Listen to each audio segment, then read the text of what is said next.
Yes, everybody, welcome back. My name is Stephen Howson, and this is 5 things that we learned watching Manchester United, let's say, stay top of the league after drawing with Liverpool. In at number 1, then, missed opportunity. Now, I do think it was a missed opportunity, but it can still be a missed opportunity and a good result at the same time. Now, taking a point from Anfield is no mean feat, and certainly something that, every top professional, every coach, every player will tell you they'd have been delighted taking away a point from Anfield. I always go off what Fergie said. If you can take a point off your rivals away from home, win all your home games, and then beat the lesser teams, you will be champions. And that's something that I think that United have to go and do. Now, obviously, we've lost games we shouldn't have lost. We haven't won all our games at home, and for that reason, we probably won't end up as champions this year. But that's the marker that you go for. It's on the home team to win at home in those circumstances. And in this instance, we was the away team and we didn't manage to get it done. But the game was there for the taking. Liverpool had a lot more possession. They're always going to have more possession. But Alisson had more saves to make. And I think United had the better chances of the chances that materialised in the game. Both Fernandes and Paul Pogba maybe could have done a little bit better, or possibly were just unlucky with the chances that they had, but those were the 2 standout chances of the game. And Rashford, whether he decides to shoot earlier or decides to play Cavani in, I think the decision he made in the end was not the best choice, although I was wondering if he was anticipating a challenge coming in as soon as he entered the box, which didn't materialise. So we did have opportunities, but we didn't take them. And the positive at the other end being, we've shown a very resilient defence, which we're going to talk about in a sec. But if you move it on from the defeat this time there last year, where there were 30 points difference between the two sides, and now United sit above them in the table, undoubted pressure and undoubted progress has been made. Number 2, defensive improvement. United's defence has been a bit of a concern this season, and recently Eric Bailly came into the team and people was like, whoa, he's looking all right, isn't he? Look at the way he's playing there. But another clean sheet at Anfield has now made it 3 on the bounce in all competitions. There were questions, big questions as well, over why Lindelof started ahead of Bailly. I think that was a very valid question, especially when Solskjaer came out and said, oh yeah, Bailly's fit, I'm just playing Lindelof. You're like, mate, if this doesn't go to plan now, that's what you're going to get crucified with. That's what people are going to hammer you with. He had a big gamble there, and luckily it paid off. But Lindelof was very much within the shout of being man of the match of the game. He won 100% of his aerial duels, 83% pass accuracy, 10 clearances, 2 tackles won. Maguire, 5 blocks, 5 block shots, 4 headed clearances, more than any other player on the pitch. And I thought those guys at the back did their job. Now, attack goes and wins you games. Defence can win you titles. Now, I think there's a lot of us that still see massive improvements to be made in that defence, but if we continue to show the improvements at the back, there's a chance we could be in and around the top spots come the end of the year. Number 3, it was Shaw's best showing. Now, on a day where the attackers, I don't know if I'd say let the side down, but didn't create enough and certainly didn't take the chances that they got. I think that would be fair to say. Luke Shaw did stand out from the crowd, defensively and offensively, actually. He actually had, and he was man of the match, he had the game that I think people have been thinking he's had for the first time. He did put in a good performance at both ends, and he's shown why there's such frustration with him when you see him jogging back from the halfway line, because he didn't do that yesterday. What we saw from him yesterday was a committed performance where he was sprinting when he needed to be. There's still a couple of instances where I see him in weird positions, but, fair and square, man of the match yesterday. He was United's best player. He did positive things going forward, and he did positive things in defence. Won 100% of his tackles and 100% of his attempted long passes. Salah and Mane even switched at some point because I think Salah was getting absolutely nothing against him.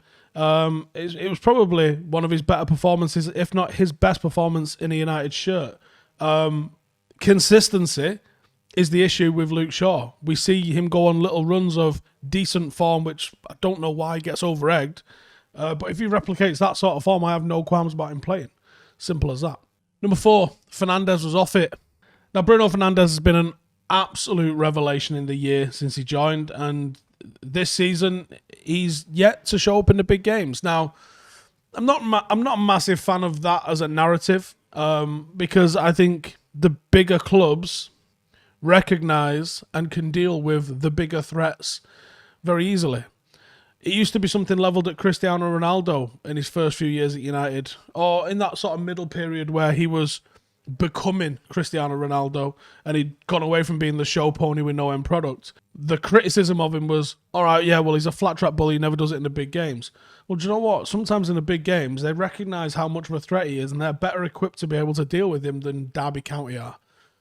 And that means that he gets double marked. That means they've cutting off his passing lines. That means they're cutting off his options once he gets onto the ball. They're doing smart, intelligent things you expect of big teams. So it's not a massive issue if Bruno doesn't show up in the big games, so long as, while they're focusing on this player, now this is what used to happen at United. You might go and say, right, we're double marking, we are double marking Ronaldo today. Wayne Rooney's going to get you because we've maybe not double marked Wayne Rooney and 1v1 he's happy days.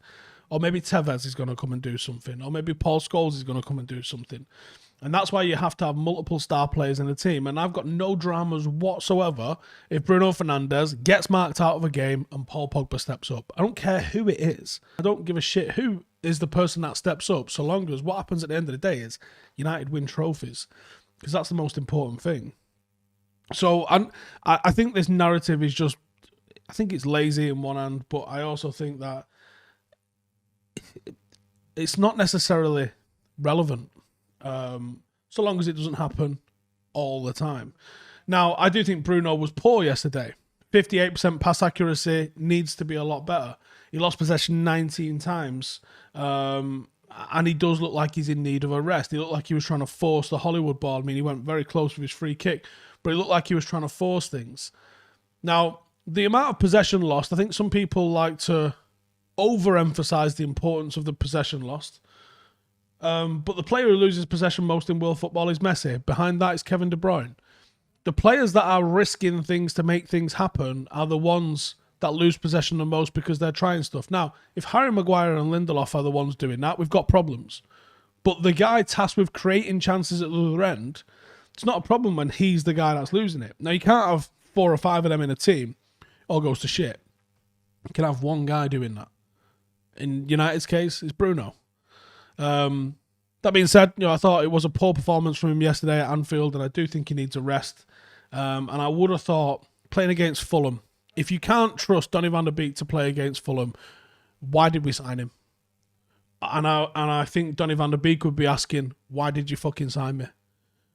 If it's not for the fact that, you can still play Pogba. You can still play whoever you want in midfield alongside the two of them. And you can give Bruno the night off and go, Donny van der Beek, get in the mix of there, son. Or even give Juan Mata a go. There's still quality footballers around that. If you can't give Bruno the night off against Fulham, what are we doing? This is where Ollie really needs to manage the squad. If we're going to have a title charge, the squad needs managing big time. And Donny van der Beek needs minutes big time. Number 5, round 2 next week. Now, United have a somewhat favourable run in the Premier League with a FA Cup 4th round tie against Liverpool next weekend. Now, we have struggled against the bigger teams this season. That's fair to say. But the form against them at home doesn't make particularly good reading. It'd be very interesting to see whether Ollie goes for Fulham in week and then rests players against Liverpool or vice versa. If he thinks the FA Cup is a trophy that he needs to go and get his hands on, he's probably correct. But by the same rule, it will not save his job if he doesn't finish inside the top 4 or at least shows some more progression. It's so tight at the top of the league. I mean, if we'd have beat Liverpool and Everton would have won, Liverpool could have dropped to 6th. So it's not inconceivable to see United dropping out of the top 4 altogether this season if we cannot maintain at least some of the form that we've seen so far. It's going to be very interesting to see what Ollie decides to put his marker on, whether it is the FA Cup or whether it's the league. But the modern era, winning a trophy doesn't necessarily keep you in a job, as we saw with Louis van Gaal, as it's all about the money and it's all about the Champions League qualification. That being said, the sheer number of games coming up, it feels like it's going to have to be someone's rested either in the cup or in the league, because as we're now approaching getting back to that Thursday night shit with the Europa League coming back, there's going to just be too many games, not enough recovery, and the chances are not only do you not win the league, but you also don't win the cup and you also don't win the Europa League because you've absolutely burnt the squad out. It's about managing the squad now. I would like to see Mason given a run out. I would like to see Donny van de Beek given a run out. People are going to need resting. People are going to need minutes. And people need to be ready when they're called upon to play, because it's a long season ahead. I mean, this isn't January in a normal season. We're about 7 or 8 games behind because of how late the season started. So, you know, it's not a normal January. There's still a lot of football to squeeze in between now and the end of May. But that's it, what I thought for the Liverpool game. Let me know your thoughts, comments, criticism and abuse. Stick it in the comments. And I'll see you guys in the next one. Laters.